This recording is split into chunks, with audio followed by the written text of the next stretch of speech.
sempre, né? Mas vamos aí gravando, né? A gente começa hoje o nosso quarto dia de estudos, né?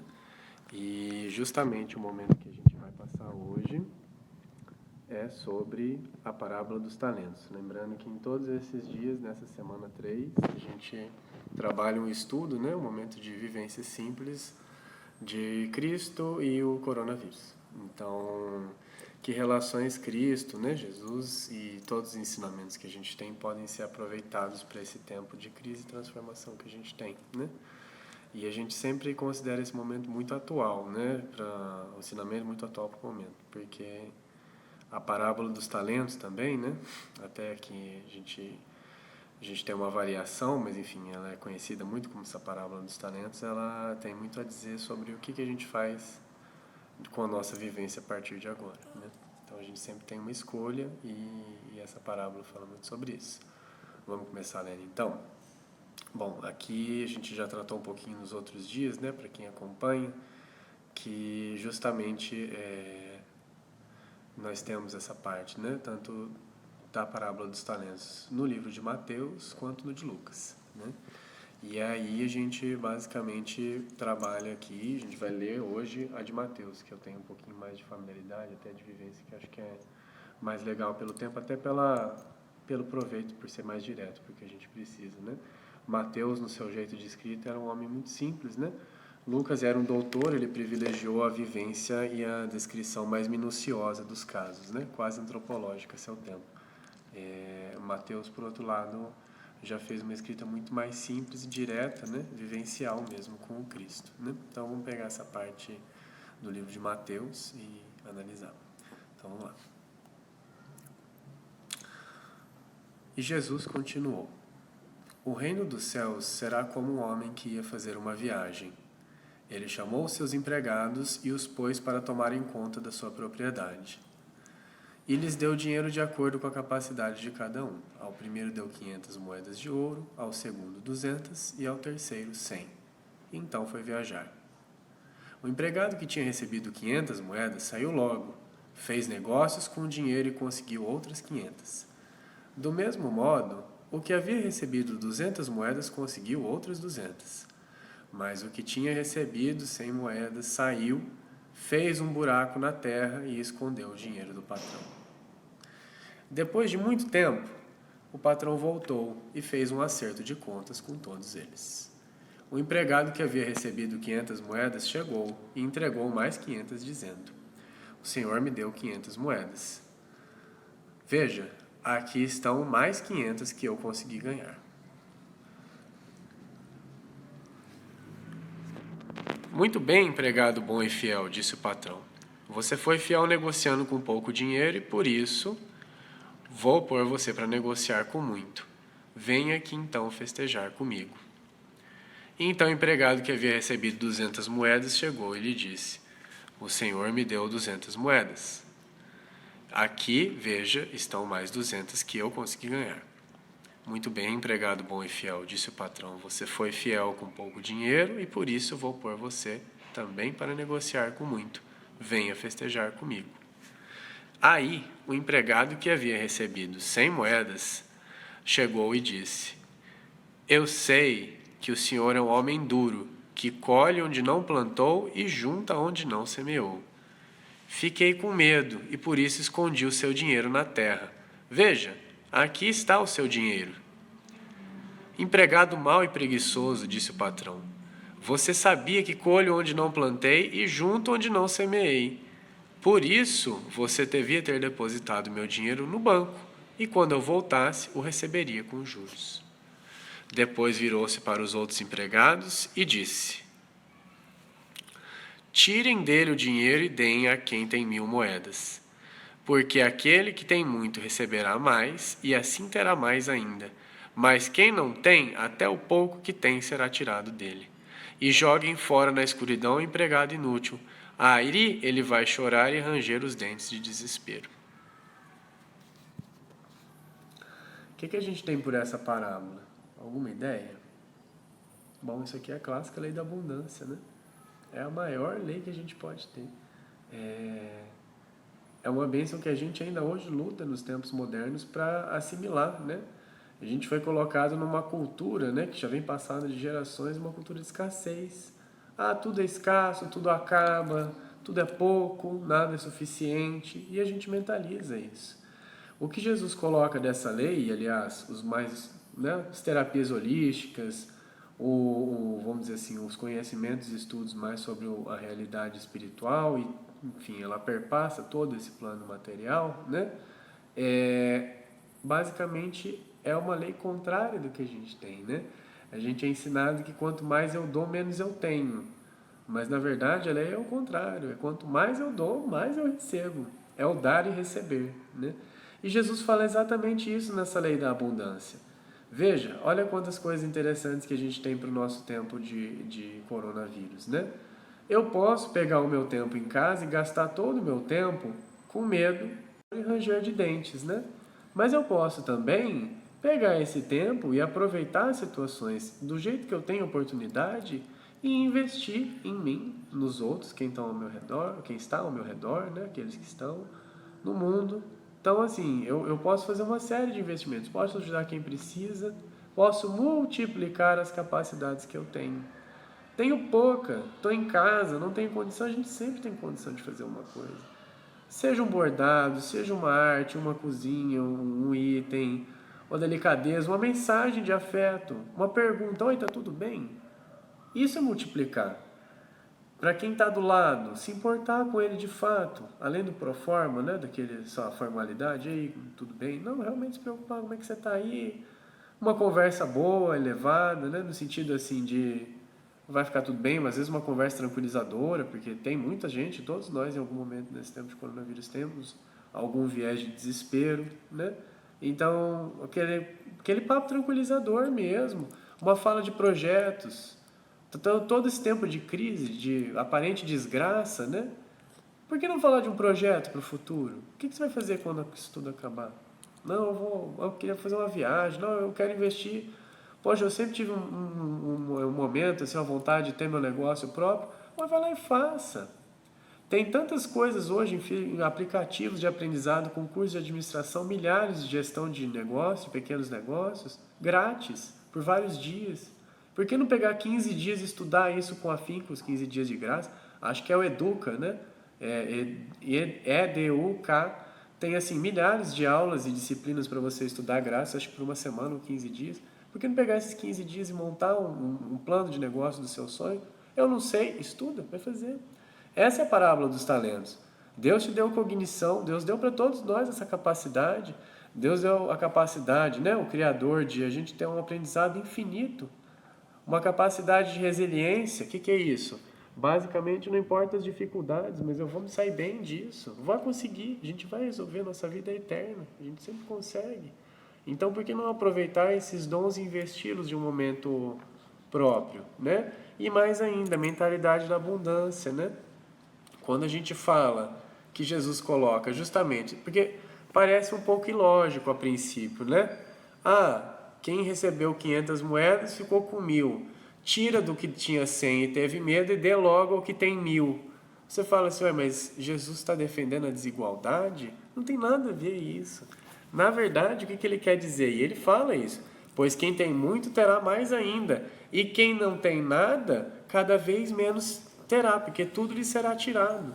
O que é isso? É a lei do universo. Eu atraio aquilo que eu penso, aquilo que é a minha rotina. Se eu penso todo dia que eu não sei como é que eu vou sobreviver, porque minha vida está muito difícil, é tragédia atrás de tragédia, e eu não consigo sair disso, bom, o que vai acontecer é que você realmente não vai conseguir sair disso. Por mais que a gente simpatize e queira que todo mundo fique bem, cabe a cada um também, né? Claro que a gente sempre pode dar uma ajuda, mas cabe principalmente à pessoa em si resolver querer sair de determinadas situações. E quando ela decide, esse é o comentário de Jesus máximo. O universo se movimenta para que ela resolva aquela situação de um jeito ou de outro. Essa é a lei da abundância.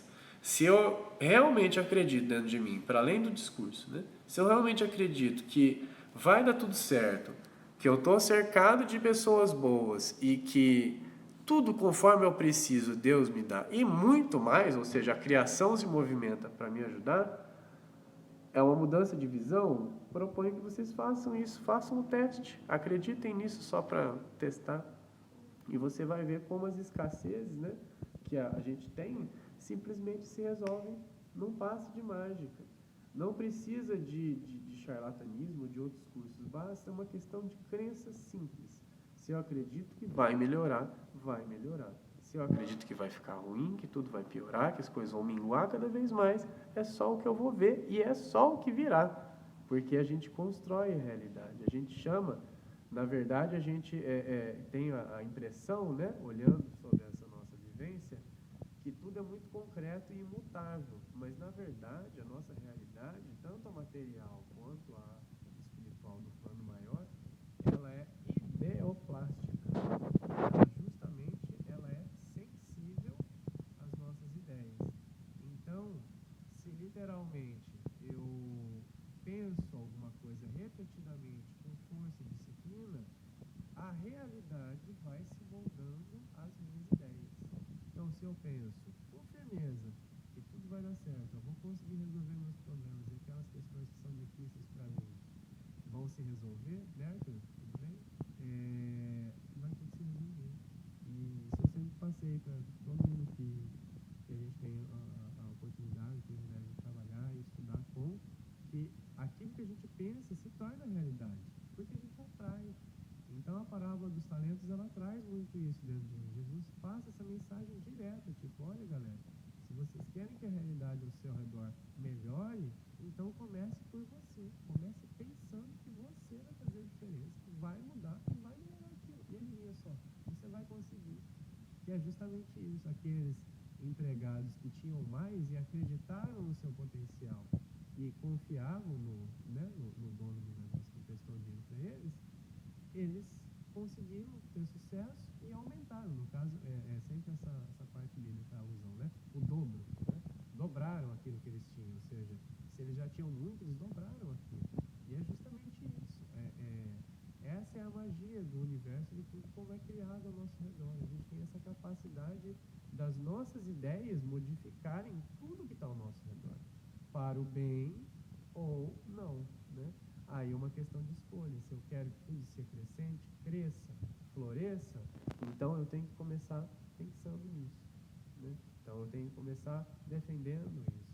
Essa parábola dos talentos, na verdade, é uma das maiores repositórios dentro da crença cristã da abundância. É o tema da abundância escrito, né? E que muitas vezes você não aborda, por exemplo, no sermão católico, nunca vi essa abordagem direta, né? Mas justamente por isso, quando você fala que aquele que tinha muito vai ter mais, eu pensava isso dentro da igreja. Mas Deus então está a favor da desigualdade, assim, tipo, atira do pobre e dá para o rico? Não tem nada a ver. É justamente isso que ele fala, é que quando a gente se deixa levar pelo medo e pela crença de vai tudo acabar, que ele é rigoroso, vai dar errado, porque eu estou preocupado, o que vai acontecer? Justamente isso, vai dar errado, vai ser complicado mesmo. O universo vai colocar uma série de barreiras para que a gente se eduque a pensar de acordo com o que a nossa realidade é, não com o que a gente pensa que ela é. A realidade, de fato, ela é ideoplástica. Então, as ideias que eu tenho, eu vou, lentamente ou não, depende muito da força do pensamento, de como eu me movimento na ação aqui nesse mundo, as coisas se moldam ao meu redor para que aquilo se modifique. Então, na verdade, é um poder enorme que a gente tem. E Jesus depois complementa isso em outra parábola, quando ele tem uma vivência, ele faz a conclusão, falando que todos vós sois deuses. O que ele está querendo dizer com isso? Justamente essa capacidade de criar por ideias é mesmo de Deus. Pegue o Gênesis, né? E você vai ver lá, no princípio, o verbo, ou seja, ideia, se fez carne. O que é isso? A realidade se moldou em torno de uma ideia principal do Criador. E nós, nesse sentido, com uma capacidade infinita de criar, também temos a capacidade de criar plenamente a nossa realidade. Moldamos ela ao nosso redor de acordo com a nossa vontade. É claro que aí entra também, para o nosso tempo de coronavírus, inclusive, uma reflexão sobre a utilidade do que nós vamos querer moldar ou montar ao nosso redor, né? Minha preocupação é estritamente financeira, mas será que é só o dinheiro que vai resolver todos os meus problemas? Então, se eu quero também resolver as questões que estão no meu íntimo, A hora para fazer é começando agora. Eu consigo fazer isso e moldar sempre, né? Então eu também tenho que fazer, além de querer, esse juízo, autojuízo, mim comigo mesmo, com os meus valores, com as minhas crenças, se está tudo certo ou se tem coisas que eu preciso mudar. E a partir daí, eu tendo a crença que elas vão mudar para algo cada vez melhor, as ideias vão evoluindo. Quando eu me boto em ação para isso, porque as ideias, elas se refletem em sentimentos e ações, né? É o pensar, quando eu penso com muita força, tanto que aquilo parece palpável, eu já estou trabalhando pensamento e sentimento. Jazinho aquilo vai se materializar em ações da minha vida. E a partir dali aquilo começa, com uma pequena, grande ajudinha do universo, a levar para o ponto que eu sempre gostaria. De modo que também a outra fala de Jesus de outros momentos, pedir e recebereis, buscar e encontrareis. Aquilo que está na sua cabeça vai aparecer. A questão que você tem que definir com você mesmo é: o que está na minha cabeça? O que eu quero? O que eu vivencio? O que eu acho que precisa mudar? O que eu acho que não precisa mudar? E assim a gente vai nivelando a nossa realidade. E aí a criação conduz, embora não molde, conduza a nossa experiência de vida e os nossos aprendizados a partir daí. Mas vejam, a nossa capacidade de moldar a realidade é infinita, inesgotável e, vamos dizer assim, quase onipotente, né? Não há barreiras para o nosso querer, mas a gente tem que querer, né? Essa que é a questão. Só que facilita muito quando a gente quer alinhado com o que a gente sente, com aquilo que a gente consegue pensar, analisar. Quando tudo isso está reto dentro de nós, a gente encontra a paz, a gente consegue trabalhar mais, e nesse tempo de crise de coronavírus a gente consegue construir uma vida cada vez mais próxima do que a gente gostaria. Esse é um fato que muitas vezes a gente tem dificuldade de aceitar. Na verdade, aqui fora pode ter tanto uma tempestade quanto o sol aberto. O que importa mesmo é o que eu vou fazer com isso. Porque nos dois momentos eu tenho oportunidades e tenho dificuldades. Mas a minha ação precisa ser alinhada com o que eu quero, com o que eu vivi e para onde eu quero chegar. Sentindo isso, pensando isso e agindo de acordo com o que eu penso e sinto, eu cada vez mais vou ter uma vida feliz, completa, né? E aí é aquele papo de terapeuta, né? É muito simples falar isso. Não, não é. É um exercício diário. Mas a parábola dos talentos, Jesus e esses tempos de coronavírus são mais um chamado de vários que já existiram e vão continuar existindo para a gente tomar a iniciativa e sermos os protagonistas da nossa própria vida. Não nos deixarmos cair por sentimentos diversos que não nos vão levar a lugar algum. Quando na gente a gente já tem a nossa essência, sabe muito bem o que a gente quer. Muitas vezes é difícil a gente admitir só, mas a gente sabe. Quando a gente aquieta, né, a mente ou entra em harmonia com o que a gente é, tudo aparece, fica bem tranquilo e transparente. E a partir daí a gente consegue fazer um mundo melhor dentro de nós. E como essa realidade é muito plastificada no que a gente sente, pensa e quer, depois vai se moldando ao redor toda uma realidade mais favorável com o que a gente é, né? E a partir daí a gente tem uma vida muito mais feliz e em paz, beleza? Por isso que eu gosto muito dessa parábola. E por último eu fecho repetindo que a parábola dos talentos é a personificação na cultura cristã da analogia, né, da abundância. Quanto mais a gente tem, ou quanto mais a gente quer, pensa, mais a gente recebe. É a lei da sintonia também, é a mesma coisa, né? Claro que o foco é diferente, mas são modos diferentes de analisar o mesmo fato, né? Tudo que a gente quer, a gente atrai. Então eu tenho que cuidar do que eu quero para vir exatamente aquilo que eu quero, porque eu vou atrair aquilo que eu desejo, né? Então é o que você quer. Esse que é o ponto que a gente tem que ir trabalhando, tá bom? Amanhã, então, a gente fecha a nossa semana, dia 5, falando uma parte muito especial, que aí a gente não vai trabalhar de uma parábola, uma analogia específica, mas simplesmente a gente vai trabalhar algumas analogias de figuras históricas, né? Pedro, Tomé, o Cristo e eu, ou você, né? Nós, justamente para ver como é que a gente pode, posturas, né? bíblicas de exemplo, até arquétipos ou estereótipos, né, que ficaram muito associados a ele, e que a gente pode utilizá-los na nossa vida, nesse momento, para ter uma qualidade de vida melhor, ter um avanço, ter uma evolução na nossa condição, uma libertação, claro, né, porque a gente nasceu para ser livre. Então, realmente, a gente poder desenvolver cada vez melhor nesse mundo, apesar da crise, né? São posturas muito legais e que a gente tem que ter em conta para ter uma vivência mais completa dessa realidade, beleza? Conto com vocês amanhã aí, muito obrigado e até depois. Valeu!